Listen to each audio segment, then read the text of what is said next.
Episode 16 की starting होती है रूरी और सैनकू से। सैनकू रूरी से कहता है, अच्छा अब मैं समझ गया कि अगर अर्थ पर सब पत्थर बन गए थे तो ये गांव किसने बनाया। अब सब कुछ मुझे समझ आ रहा है। जिस पर कोहाकू कहती है, लेकिन मुझे तो कुछ भी समझ नहीं आया। क्रोम बोलता है, हाँ ये कैसे हो सकता है कि गाँव का और सैनकू का नाम एक जैसा है। क्या रूरी सैनकू को पहले से जानती थी? सैनकू बताता है, शायद मैं तुम्हारी इस पुजारन की पुरानी कहानियों में जरूर कहीं ना कहीं होऊंगा। रूरी बताती है, हाँ तुम उसमें जरूर हो। सैनकू बोलता है, इसलिए तुम्हें हमारी कहानियों के बारे में पता है और उन जानवरों के बारे में भी जिन्हें तुमने आज तक कभी देखा भी नहीं है। कोहाकू बोलती है, हाँ रूरी ने ही हमें उन सब के बारे में बताया था, वो कहानियां जो हर पुजारन को अगली पीढ़ी तक ले जानी होती है। रूरी कहती है, वो कहानी जिसे मेरी माँ ने मुझे आखिरी बार बताया था वो काफी ज्यादा अच्छी थी, यानी कि इन 100 कहानियों में से वो लास्ट की 100वीं कहानी जिसका नाम है इशिगामी सैनकू। इसके बाद हमें सैनकू का बचपन दिखाया जाता है, जहाँ सैनकू मून से कहता है, तुम मेरा पीछा क्यों करते रहते हो? चाहे मैं इससे कितना भी बचने की कोशिश कर लूं, ये मेरा 10 बिलियन% पीछा करता ही है। जिस पर सैनकू के पापा उससे बोलते हैं, शायद उसे तुमसे कुछ ज्यादा ही प्यार है सैनकू। सैनकू बोलता है, मैं सीरियस सवाल पूछ रहा हूँ, मुझे बकवास चीजें मत बताइए डैड। जिस पर बयाक्यूआ बताता है, चांद हमें ऐसे ही दिखता है क्योंकि वो हमसे काफी दूर है और मुझसे तो कुछ ज्यादा ही काफी दूर है क्योंकि मैं एस्ट्रोनॉट के एग्जाम में फेल हो गया था। सैनकू पूछता है, तो अगला एग्जाम कब होने वाला है? बयाक्यूआ बोलता है, किसे पता कब होगा, वैसे तो 10 साल में एक ही बार होता है। फिर सैनकू को स्कूल में दिखाया जाता है, जहाँ उसके टीचर उससे पूछते हैं, तुम क्या बनना चाहते हो? जहाँ सैनकू बताता है, मैं एक एस्ट्रोनॉट बनना चाहता हूँ। इसके बाद सैनकू और ताइजू स्कूल से एक बॉडी उठाकर लाते हैं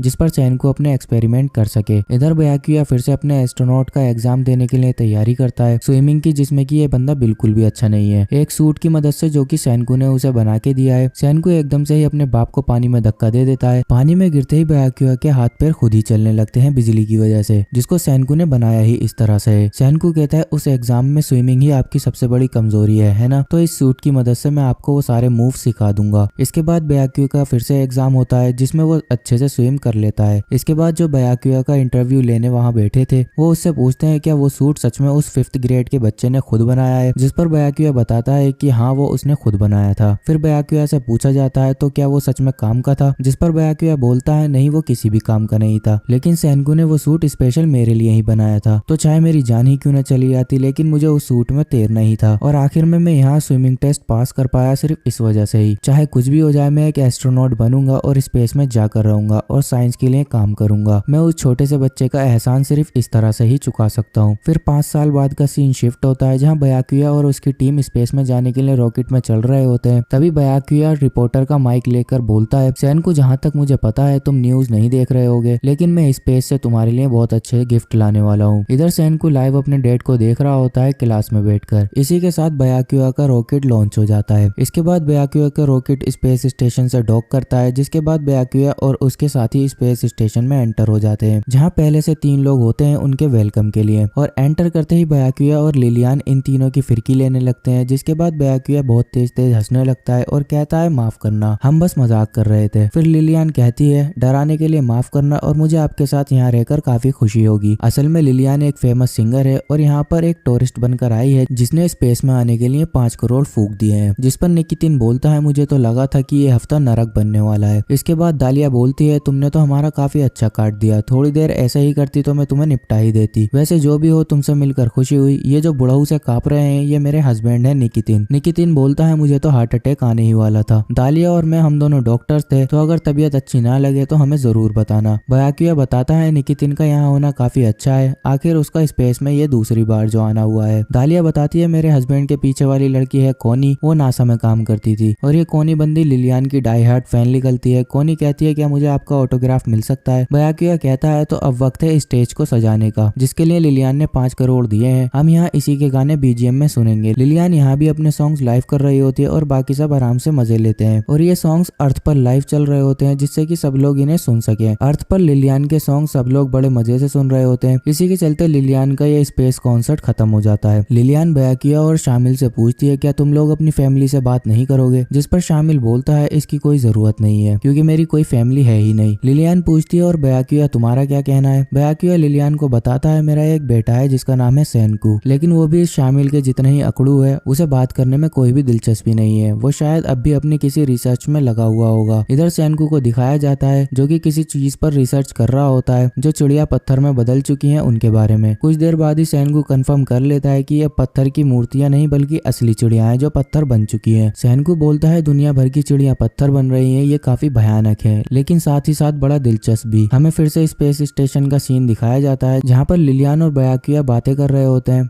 बयाकुया लिलियान से पूछता है क्या तुम्हें नींद नहीं आ रही। बयाकुया लिलियान से कहता है तुम्हें गाना गाना काफी ज्यादा पसंद है, क्यों मैंने सही कहा ना। जहाँ लिलियान बताती है बिल्कुल, मैं बचपन से ही गाती आई हूँ। एक दिन मुझे किसी कचरे के ढेर में एक म्यूजिक की सीडी मिली थी, मैं तब से रोज गाने सुना करती थी उसी सीडी के जरिए। और फिर एक दिन मेरा सीडी प्लेयर टूट गया, जिसके बाद मैंने खुद से गाना शुरू कर दिया और तब मुझे पता चला कि खुद से गाना कितना शानदार होता है। और यहाँ बेचारे बयाकुया की इतनी लंबी स्टोरी सुनते सुनते आंख लग जाती है, जिस पर बयाकुया बोलता है क्या तुम किसी दिन सैनकू को भी अपने गाने सुनाओगी। इसके बाद अगली सुबह का सीन दिखाया जाता है जहाँ बयाकुया खाने के साथ मस्ती कर रहा होता है जीरो ग्रेविटी होने की वजह से। बयाकुया शामिल से पूछता है क्या कुछ जापानीज ट्राई करना चाहोगे, जिस पर शामिल कहता है नहीं, मुझे उसकी कोई जरूरत नहीं है, मेरे लिए प्रोटीन से भरी ये जेली ही काफी है। जिसके बाद बयाकुया शामिल को रामेन बनाकर देता है और कहता है लो इसे ट्राई करके देखो, इसका टेस्ट बिल्कुल वैसा ही है जहाँ मैं और मेरा बेटा सैनकू हम दोनों रामेन खाने जाते हैं। शामिल रामेन खाते ही चौंक जाता है क्योंकि बाहर से वो हरी रोशनी आ रही होती है जिसने सबको पत्थर बनाया था। ये उसी टाइम का सीन है जब सब लोग शुरू में पत्थर बने थे, बस अभी की स्टोरी पास्ट में चल रही है और इसी के चलते पूरी अर्थ पर वो हरी रोशनी फैल जाती है और सभी जीव जंतु पत्थर बन जाते हैं, सिर्फ इन 6 लोगों को छोड़कर जो स्पेस में थे। और यहाँ इनका संपर्क अर्थ से टूट जाता है। असल में संपर्क नहीं टूटा होता है, बल्कि कोई भी इनका जवाब नहीं देता है और इन्हें यहाँ पर बिल्कुल भी नहीं पता है कि असल में अर्थ पर हुआ क्या है। और बयाकुया कैसे भी करके अर्थ के लाइव कैमरास से कनेक्ट हो जाता है